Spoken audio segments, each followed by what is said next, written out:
Vous êtes entrepreneur, chef d'entreprise, cadre ou manager, retrouvez mon offre d'accompagnement qui vous est destinée sur la page d'accueil de ma chaîne.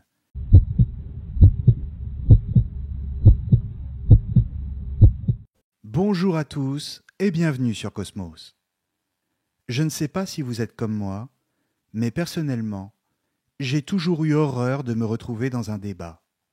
C'est pourquoi j'ai toujours fui les repas de famille, comme la peste, ou certaines soirées entre amis dont je sais qu'elles vont tourner en discussion plus ou moins sérieuse. Ça m'ennuie profondément. Et ça commence toujours de la même manière. Il y a toujours un convive qui, pour une raison ou une autre, allez savoir pourquoi, a envie de montrer qu'il en sait plus que tout le monde. Et quand ça arrive, je ressens au fond de moi une profonde lassitude, comme si j'étais déjà épuisé, dès le départ. Je ne vois même pas l'utilité de répondre ou de m'engager dans la discussion. Et ça, parce que je sais très bien que posé sur ces bases-là, tout débat est un théâtre, où il n'est pas du tout question de s'écouter, mais de s'imposer. Peut-être parce que j'ai trop lu Schopenhauer, et en particulier, L'art d'avoir toujours raison. L'art d'avoir toujours raison est un petit livre d'une 20aine de pages à peine d'Arthur Schopenhauer, écrit dans les années 1830, laissé de côté pendant des années et finalement publié en 1864, soit 4 ans après la mort du philosophe. De toute évidence, Schopenhauer ne le considérait pas comme l'un de ses textes les plus essentiels, car presque toute sa pensée était déjà dans son premier livre, Le monde comme volonté et comme représentation, publié en 1819. Tout ce qu'il écrira ensuite dans sa vie sera un ensemble de variations sur le même thème. Pourtant, il s'agit sûrement du texte de Schopenhauer le plus apprécié par le grand public, parce qu'il y présente 38 stratagèmes pour maîtriser l'art du débat et de la confrontation orale avec un adversaire, ce qui lui donne un aspect très pratique et très concret. Et il est vrai qu'à première vue, mais à première vue seulement, comme nous le verrons, le livre se présente comme une sorte de manuel pour savoir comment s'imposer et avoir le dernier mot. Il s'agit d'une technique pour avoir toujours raison, comme son titre l'indique, et qu'il nomme dès les premières lignes la dialectique éristique. Voilà une appellation bien compliquée et qu'il faut expliquer tout de suite si l'on veut bien comprendre tous les enjeux du texte. Schopenhauer explique que dans toute l'histoire de la philosophie, depuis Platon et Aristote, on considère la dialectique comme un synonyme de la logique, c'est-à-dire comme l'ensemble des lois qui permettent d'organiser la pensée et de s'élever à la vérité objective. La dialectique serait la science de la méthode pour savoir comment utiliser sa raison et construire son discours en vue de la vérité. Or, pour Schopenhauer, la dialectique n'a rien à voir avec la logique. Pour lui, la dialectique, c'est tout simplement la rencontre de deux êtres doués de raison et qui pensent ensemble. Mais comme ils ne sont pas tout à fait les mêmes, comme ils ont chacun leurs particularités propres, leur vécu, leurs opinions, ils ne tombent pas forcément d'accord, ce qui donne lieu à un débat, c'est-à-dire une lutte de l'esprit. La différence entre logique et dialectique est donc fondamentale pour Schopenhauer, car quand la logique réfléchit en amont sur les conditions formelles qui sont nécessaires pour obtenir un discours vrai, la dialectique, elle, se place en aval dans la confrontation elle-même, c'est-à-dire dans le contenu et la pratique. Schopenhauer, qui a retenu le vocabulaire de Kant, dit que la logique s'intéresse à des objets qui sont a priori, c'est-à-dire qui sont situés avant l'expérience, en l'occurrence ici, avant même d'entrer dans un débat, comme les règles de non-contradiction par exemple, les équivalences, etc. Alors que la dialectique, elle, pour Schopenhauer, se donne des objets a posteriori, c'est-à-dire après l'expérience. En clair, la dialectique ne s'intéresse qu'au débat lui-même sans chercher les conditions d'un discours vrai. La logique vise le vrai, la dialectique, quant à elle, ne s'intéresse qu'à la manière de gagner le débat. Voilà ce qu'est la véritable dialectique pour Schopenhauer, et il ne cesse de répéter qu'il ne faut pas la confondre avec la dialectique, au sens classique du terme, et donc avec la logique. C'est donc pourquoi il va nommer ces 38 stratagèmes la dialectique éristique. Précisons là encore, éristique, c'est un mot qui vient de deux mots grecs. Éris, c'est-à-dire la querelle, et techné, qui est la technique. L'éristique, c'est donc la technique de la querelle, de la dispute. Son enjeu n'est pas celui de la logique, et donc pas celui de la vérité, mais très clairement celui de la victoire dans le débat. Ou si vous préférez, il ne s'agit pas de chercher le vrai, mais plus simplement, si j'ose dire, de donner l'impression qu'on dit le vrai, de paraître dire le vrai. De la même manière, il ne s'agit pas d'avoir forcément raison, mais de donner le sentiment qu'on a raison. Ce qui, dans le débat, suffit amplement, et c'est même le but recherché pour gagner. Il ne s'agit pas d'avoir raison du point de vue logique, mais d'avoir raison de l'autre du point de vue de la dialectique, c'est-à-dire de prendre le dessus, ce qui est bien sûr moins noble, mais plus efficace. C'est ainsi que Schopenhauer fait la distinction entre la vérité et le fait de faire croire que ce qu'on dit est vrai. Il écrit « La vérité objective d'une thèse et sa validité aux yeux des disputants et de l'auditoire sont deux choses bien distinctes. C'est sur cette dernière que porte la dialectique. » Fin de citation. Voilà qui est clair, donc. Dire la vérité d'une part et faire croire qu'on dit la vérité d'autre part, donner l'apparence qu'on l'a dit, sont bien deux choses différentes, et c'est la deuxième qui importe. Pourquoi Schopenhauer dit-il cela? Fait-il preuve d'une forme de machiavélisme appliqué au débat, c'est-à-dire au langage, et selon lequel la fin justifierait tous les moyens? Comprenons bien que répondre à cette question, c'est dévoiler le véritable enjeu de Schopenhauer. Et en effet, son véritable intérêt ne réside pas dans les différentes techniques, les différents stratagèmes qu'il va exposer dans son texte, pris en eux-mêmes, mais dans ce que ces stratagèmes révèlent de l'homme. D'une certaine manière, on pourrait dire que Schopenhauer se livre ici à une forme d'anthropologie au sens large du terme, c'est-à-dire à une étude de l'homme parmi ses semblables, une étude de l'homme en société. Et c'est là ce qui l'intéresse vraiment. L'art de la polémique, les différentes techniques pour remporter la victoire dans le débat, ne sont en ce sens à comprendre que comme les manifestations de quelque chose de beaucoup plus enfoui et qui correspond, selon lui, à la nature profonde du genre humain, c'est-à-dire sa vanité.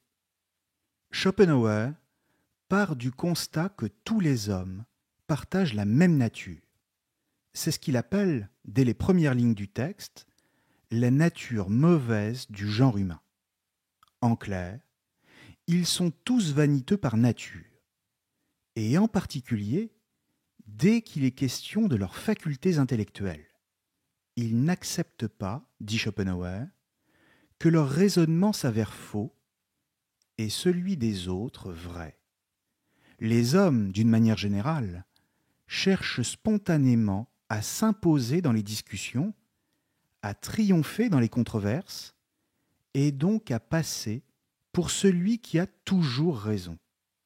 À partir de là, explique-t-il, le plus simple, pour être sûr d'avoir toujours raison, serait de prendre le temps de réfléchir, voire de se livrer à une étude approfondie d'une question donnée, avant de prendre la parole à son sujet, et donc d'être sûr de la vérité de ce qu'on dit.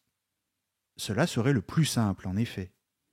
Et notre vanité serait par là même satisfaite d'avoir travaillé contrairement aux autres, d'avoir bien étudié le sujet dont on parle, et donc d'être légitime. Mais le problème, continue Schopenhauer, c'est que cette vanité s'accompagne, chez tout homme, encore une fois, par le goût de la prise de parole immédiate et sans recul, et surtout par une mauvaise foi absolue. Non seulement les hommes n'aiment pas réfléchir avant de parler, car ils considèrent ça comme une perte de temps, mais de plus, ils refusent de l'avouer et soutiennent toujours mordicus qu'ils ont raison. Non seulement ils sont vaniteux, mais de plus, ils sont paresseux et ignorants. Le pire, c'est que même quand ils sont pris en défaut et qu'ils comprennent au cours d'un débat qu'ils ont tort, ils continuent à soutenir leur thèse, quitte à faire passer le faux pour du vrai et le vrai pour du faux. Tout simplement parce que le véritable enjeu, c'est leur vanité elle-même, quel que soit le sujet de la discussion. D'ailleurs, il faut préciser ici que, d'une manière générale, quand nous pensons à un débat, c'est tout de suite l'image du débat politique qui nous vient à l'esprit. Pourtant, tout débat n'est pas forcément politique, n'a pas forcément lieu sur un plateau de télévision, et n'oppose pas que des candidats. Il peut très bien se dérouler n'importe où, et opposer n'importe qui. Il peut porter sur nos goûts esthétiques, ce qui est sûrement, dirait Kant, la façon la plus sûre de nous blesser et de nous faire sortir de nos gonds. Les opposants peuvent être les membres d'une même famille ou des amis qui échangent au moment du repas, le dimanche midi, ou à une terrasse de café. De la même manière, le débat peut opposer les élèves d'une même classe ou les participants d'un même groupe. Il peut même être beaucoup plus grave, comme dans le cadre d'un procès aux assises pour une affaire criminelle. Bref, les sujets et les conditions du débat sont presque inépuisables. Et pourtant, dans tous ces cas, c'est toujours les mêmes procédés qui sont à l'œuvre, les mêmes recettes, c'est-à-dire celles qui reposent sur la vanité humaine, le désir profond de montrer qu'on en sait plus que les autres, et celui, bien sûr, d'avoir toujours raison. Pour Schopenhauer, le fondement de tout débat est toujours là, c'est-à-dire dans la vanité humaine, et c'est pourquoi tout homme pensera toujours spontanément que c'est lui qui a raison et les autres tort, avant même d'entendre leurs arguments et de les écouter jusqu'au bout. Citons Schopenhauer encore une fois. En effet, il est quelque chose d'ancré dans la nature humaine. Si A et B font preuve de pensée commune, dialoguent, autrement dit, s'ils se livrent leurs opinions, et que A découvre que l'opinion de B diverge de la sienne sur un même objet, il ne commencera pas par réviser sa pensée pour trouver l'erreur, mais la supposera au contraire dans la pensée adverse. En somme, l'homme veut par nature avoir toujours raison, et le résultat de ce trait de caractère est justement l'objet de la discipline que je nommerai dialectique, ou plutôt dialectique éristique, pour éviter toute confusion. Dans cette optique, on peut la considérer comme la doctrine des procédés dictés à l'homme par sa volonté naturelle d'avoir toujours raison. Fin de citation. Deux remarques s'imposent ici. D'abord, quand Schopenhauer dit que ces procédés sont dictés à l'homme, il veut dire que l'homme les connaît naturellement. ils lui sont dictés par la nature. Tout individu est pourvu à la fois d'une logique et d'une dialectique naturelle. Tout être humain est donc doué naturellement d'une capacité à chercher la vérité, c'est sa logique naturelle, mais aussi d'une autre capacité, sa dialectique naturelle, qui consiste à trouver spontanément et à utiliser par lui-même les techniques du langage quand il en a besoin face à un adversaire. En ce sens, comprenons bien que pour Schopenhauer lui-même, nous n'avons pas forcément besoin de lire son livre pour connaître les techniques dont il parle. Ces techniques, il est possible que vous les connaissiez déjà, que vous les ayez vous-même trouvées et expérimentées au moment où vous en aviez besoin. Bien sûr, Schopenhauer précise bien que tous les individus n'en ont pas la même maîtrise et que certains seulement y sont naturellement excellents et que d'autres sont naturellement moins habiles dans l'art de la controverse. Il s'agit d'un don bien mal réparti, dit Schopenhauer. Ce don inné reste le meilleur allié qui soit dans un débat, mais trouve toute sa force quand il se conjugue avec la connaissance théorique des procédés et surtout avec beaucoup de pratique pour acquérir de l'expérience et ainsi savoir décoder rapidement les stratégies de ses adversaires afin de mieux les parer. Deuxième remarque, si l'art du débat, pour Schopenhauer, ne consiste pas à chercher la vérité, cela ne signifie pas pour autant qu'il est forcément tourné vers le faux, la duperie, le mensonge. En ce sens, si la dialectique éristique se distingue de la logique, Schopenhauer précise bien qu'elle n'est pas non plus une sophistique. Il ne s'agit pas de faire triompher le faux en tant que faux. C'est pourquoi, explique Schopenhauer, on peut parfaitement soutenir une thèse vraie et utiliser les procédés de la dialectique éristique justement pour mieux servir sa cause et la faire triompher. On défend d'autant mieux sa cause qu'on connaît les stratagèmes de son adversaire, comme je le disais, et que partant, on est mieux armé pour les retourner contre lui. Schopenhauer explique donc qu'en situation de débat, il faut oublier la vérité objective, se mettre à distance par rapport à elle, car ce n'est pas le moment de faire un discours philosophique, mais de se concentrer sur son adversaire pour le désarçonner. Schopenhauer écrit « La dialectique n'a donc pas à s'aventurer sur ce terrain. Comprenons celui de la vérité.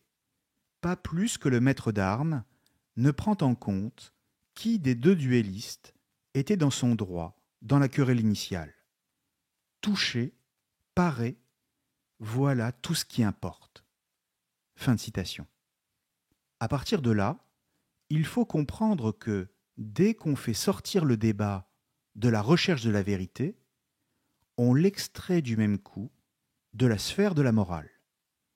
Comme Nietzsche le remarquera plus tard pour les critiquer, tous les philosophes depuis Platon ont toujours accepté comme principe indiscutable que rechercher la vérité, c'était faire le bien.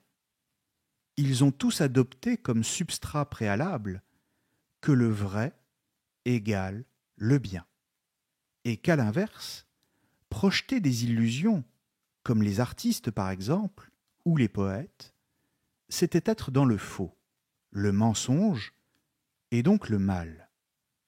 L'idée derrière ça, c'est que tout discours qui ne repose pas sur la logique, mais sur les émotions, est un discours de manipulation, de tromperie et de mensonge.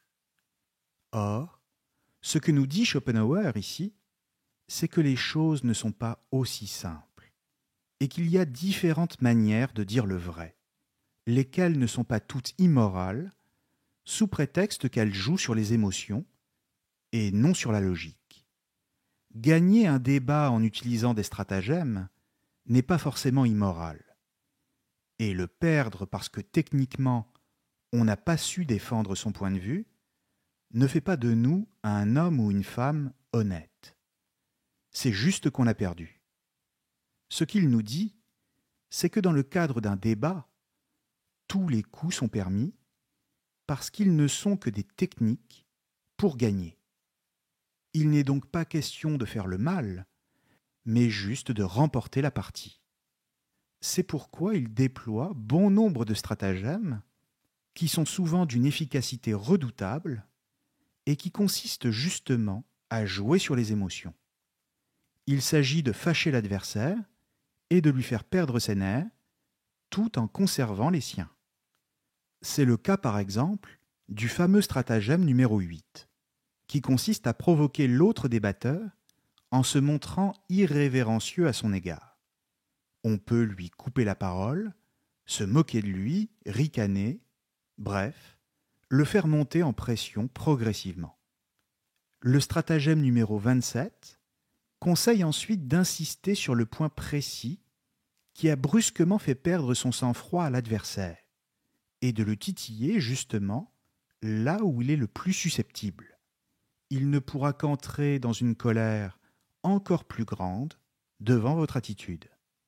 On peut aussi citer le stratagème 31 qui consiste à faire preuve d'ironie en déclarant que ce que dit l'autre est tellement intelligent que personne ne le comprend, ce qui permet par l'absurde de se placer soi-même dans la position du vrai bon sens et au passage de faire rire l'auditoire pour s'en faire un allié.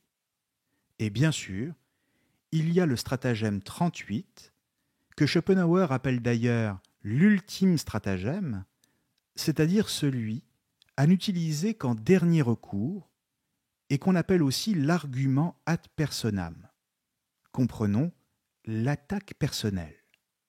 Il s'agit de décrédibiliser l'adversaire en se montrant agressif et méprisant, en déclarant que l'autre n'est pas qualifié pour s'exprimer, et cela dans le but de le faire entrer dans un tel état de rage qu'il se disqualifiera lui-même. Et à terme, on l'insulte. Le procédé est bien sûr très dangereux si l'autre garde son calme. Bref, on voit ici que c'est l'émotion qui domine les débats, laquelle trouve appui, comme toujours, sur la vanité. Parvenir à atteindre la vanité de l'autre, à le froisser, c'est en ce sens lui asséner un coup dont il aura du mal à se remettre. Mais pour Schopenhauer, la question est de savoir si une telle attitude est vraiment acceptable et s'il faut y répondre. En clair, devons-nous répondre à l'insulte? Donnons-lui la parole, ici encore.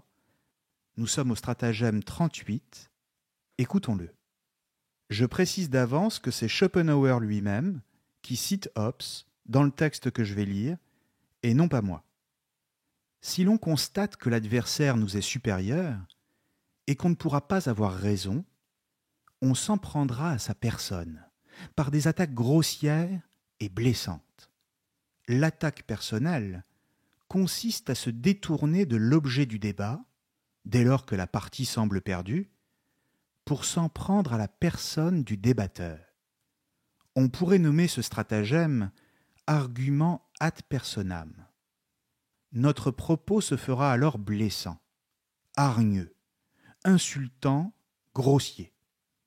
Les facultés de l'esprit passent le relais à celles du corps, à notre côté animal.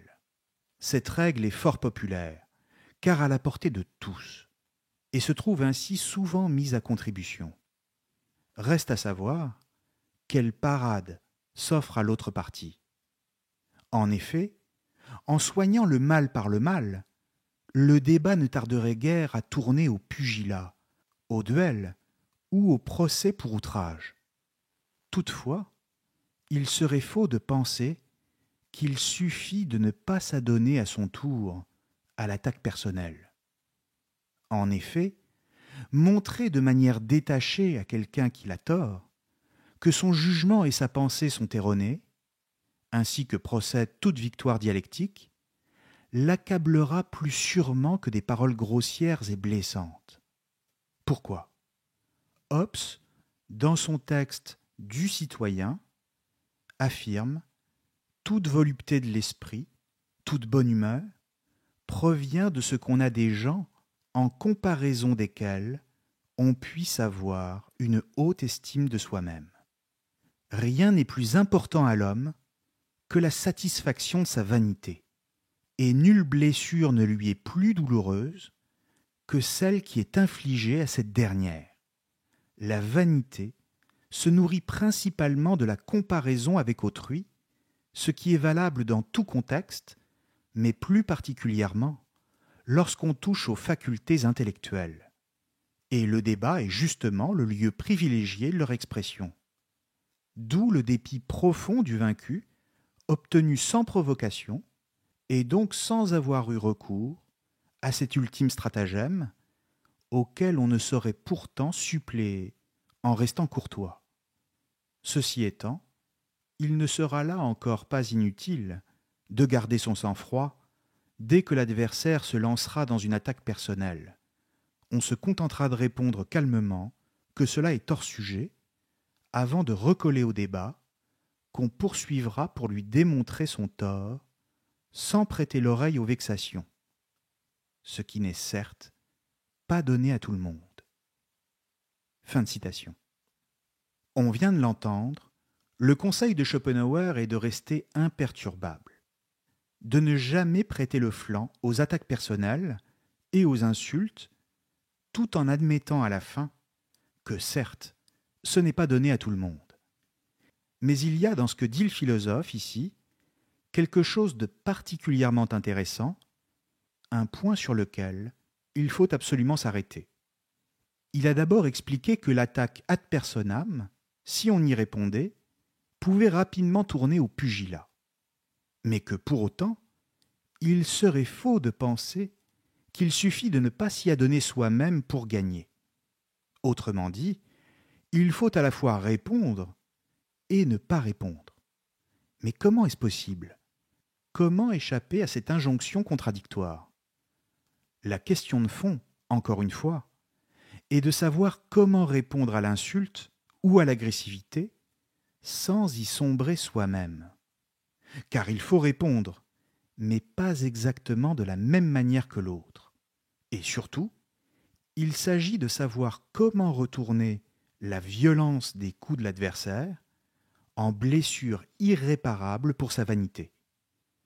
La riposte consiste ici à l'obliger à revenir au débat, pour reprendre le dessus sur lui et l'humilier d'autant plus que la vexation qu'on lui inflige est liée à son raisonnement et donc à son intelligence. Or, c'est bien là que se trouve le sommet de la vanité, c'est-à-dire dans la faculté intellectuelle. Ou si vous préférez, on atteint l'autre de manière beaucoup plus personnelle quand on lui démontre devant témoin qui plus est qu'il est moins intelligent que quand on l'insulte. Pourquoi ? Demande encore Schopenhauer. La réponse qu'il apporte à sa propre question dans le texte, il l'emprunte à Hobbes, dans son livre du citoyen. Souvenez-vous, toute volupté de l'esprit, toute bonne humeur, provient de ce qu'on a des gens en comparaison desquels on puisse avoir une haute estime de soi-même. Qu'est-ce que cela veut dire ? En clair, cela veut dire que toute véritable satisfaction pour notre vanité, toute volupté même, c'est vous dire le plaisir qu'on y prend, vient du fait d'avoir sous les yeux des gens dont on se dit qu'ils sont moins intelligents que nous. Ce que dit Schopenhauer, c'est qu'on est véritablement heureux quand notre vanité est satisfaite, et celle-ci ne peut l'être vraiment que face à des individus par rapport à qui on se sent intellectuellement supérieur. La satisfaction vient de la comparaison avec l'autre. Or, la comparaison fonctionne dans les deux sens. Celui qui s'est livré à ce genre d'attaque a prouvé son infériorité dans le débat, voire de manière plus grave, son infériorité intellectuelle, laquelle maintenant lui saute aux yeux et qu'il ne peut plus nier. autant celui qui gagne le débat ressent de la satisfaction en se comparant à l'autre, autant celui qui perd se sent humilié par comparaison avec le vainqueur. Pour le dire comme Rousseau ici, ce qui est en jeu dans la comparaison avec autrui, c'est l'amour-propre, lequel passe toujours par le détour des autres. Dès qu'intervient un regard extérieur, ne serait-ce qu'une seule personne, nous ne sommes plus dans l'être, mais dans l'apparence et dans la représentation. En clair, on se voit soi-même, par médiation, dans le regard que les autres portent sur nous. Et c'est pourquoi on fait tout pour paraître sous le meilleur angle possible. Mais dès lors que les stratagèmes qu'on a mis en œuvre pour paraître ne fonctionnent plus, et qu'on apparaît alors dans son être véritable, ici un grossier personnage et un imbécile incapable de répondre à des arguments intelligents, notre amour-propre est gravement blessé. L'effet de la comparaison est de nous renvoyer notre propre image, comme par miroir, et donc de nous la faire directement ressentir. En clair, on se voit tel qu'on est et non tel qu'on voudrait être.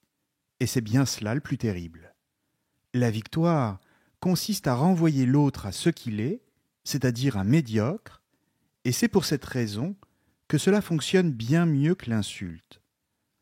En ce sens, le débat comporte une dimension de mise en scène de soi-même. C'est un théâtre dont l'enjeu est de ne pas perdre la face. Mais cela implique encore une autre conséquence. La vanité du perdant, ici, est à ce point blessée qu'il perd totalement le contrôle de lui-même. Son intelligence, qui était encore jusque-là son arme principale, est littéralement submergée par sa volonté, thème fondamental chez Schopenhauer. Comprenons bien que l'intelligence est la faculté qui cherche à maîtriser le réel dans le recul et la sérénité de l'esprit. La volonté, au contraire, est tournée vers la satisfaction urgente d'un désir qui se joue dans le corps. Le débatteur perd ses nerfs, ne maîtrise plus ses explications, ne parvient plus à gérer son corps et donc ses émotions, comme la colère notamment. Il est comme emporté par une vague qui n'est rien d'autre que son propre instinct au sens animal du terme. Il ne réfléchit plus. Comme le dit Schopenhauer dans le texte que j'ai lu tout à l'heure, les facultés de l'esprit passent le relais à celles du corps, à notre côté animal. L'attaque ad personam, c'est donc le moment où le corps prend la place de l'esprit et où les personnes qui participent au débat, dans leur dimension corporelle, ont tout d'un coup plus d'importance que le sujet du débat lui-même.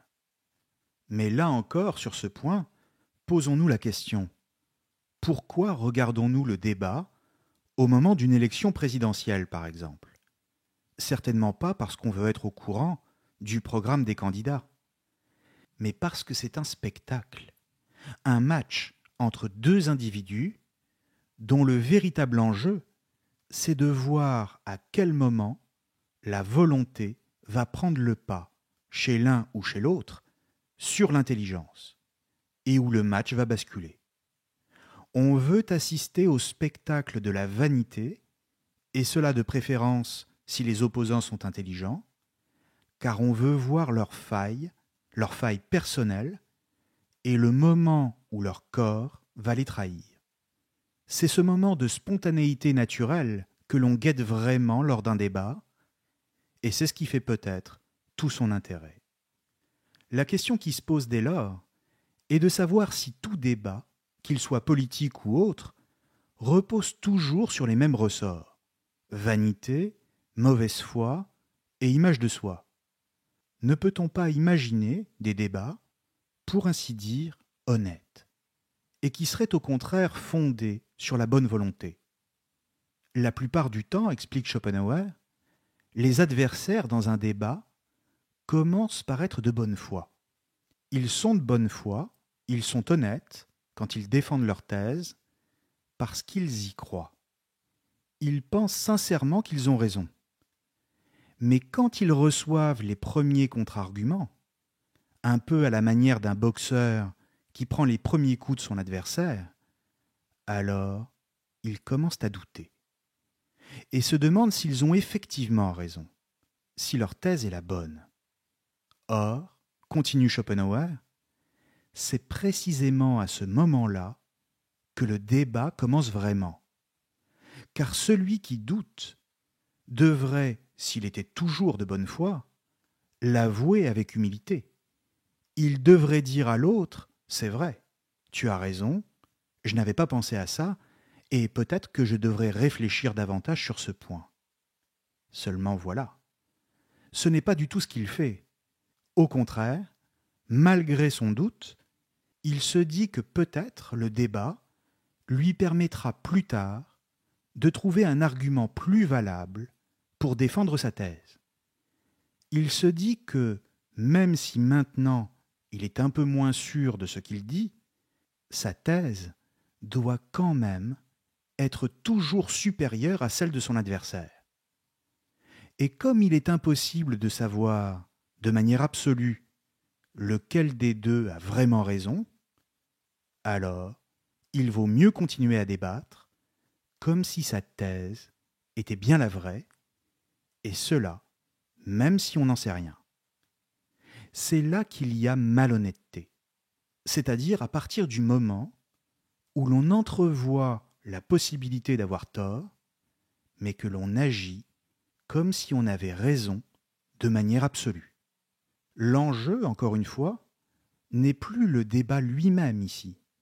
Ce n'est même plus la thèse que l'on défend. C'est tout simplement sa propre vanité, et au-delà, sa propre existence. Ma thèse est forcément meilleure que celle de l'autre, et même si j'en doute parfois en écoutant les arguments de mon adversaire, je dois continuer mordicus, parce que sinon je perds tout, non seulement le débat, mais aussi tout ce en quoi je crois, et à la fin, tout ce qui donne un sens à ma propre existence. Tout se passe comme si, dans un débat, il s'agissait toujours d'autre chose, comme si le sujet débattu n'était en lui-même qu'un prétexte pour affirmer sa propre vanité, et donc à travers elle, pour s'affirmer soi-même en tant qu'individu face à d'autres individus. C'est en quelque sorte la condition pour pouvoir exister en tant que personne. Le résultat, c'est qu'un débat, c'est une sorte de combat, et même un combat pour la vie. C'est ce qui fait que ça nous intéresse, c'est pour ça qu'on regarde, mais dans le même temps, en tant que spectateur, c'est aussi la raison pour laquelle on est toujours un peu déçu par un débat, parce qu'on s'attendait à autre chose, et en l'occurrence, un enrichissement intellectuel. Mais alors, faut-il définitivement se résoudre à ne jamais voir de débat intéressant ? Comment faire pour débattre sans tomber dans les travers de sa propre vanité ou subir celle de l'autre, qui nous pousserait dans nos retranchements ? Comment débattre le plus sereinement possible ? C'est précisément la dernière question que se pose Schopenhauer dans son texte, et sa réponse tient en quelques mots. C'est d'ailleurs un conseil que chacun peut appliquer à soi-même et en tirer son profit, et qui est celui-ci: il faut toujours bien choisir les personnes avec qui on débat. Choisir quelqu'un dont on sait qu'il respectera la vérité, qu'il saura admettre qu'il a tort, bref, qui aura été suffisamment bien éduqué pour maîtriser sa vanité. C'est à cette unique condition que le débat pourra être un enrichissement mutuel, et l'occasion peut-être d'apprendre soi-même et d'apprendre à l'autre. Dans le cas contraire, c'est-à-dire si la personne en face ne répond pas à ces critères, alors il vaut mieux ne pas débattre du tout. Ou si vous préférez, et comme le dit l'adage, on peut discuter de tout, mais pas avec n'importe qui. Comme toujours, L'une des forces de Schopenhauer, c'est qu'il est toujours très clair. Laissons-le conclure cette émission, donc, pour préciser lui-même, mieux que je ne saurais le faire, cette idée, et même ce conseil pratique, comme je le disais. Nous sommes toujours au stratagème numéro 38, à la toute fin du texte.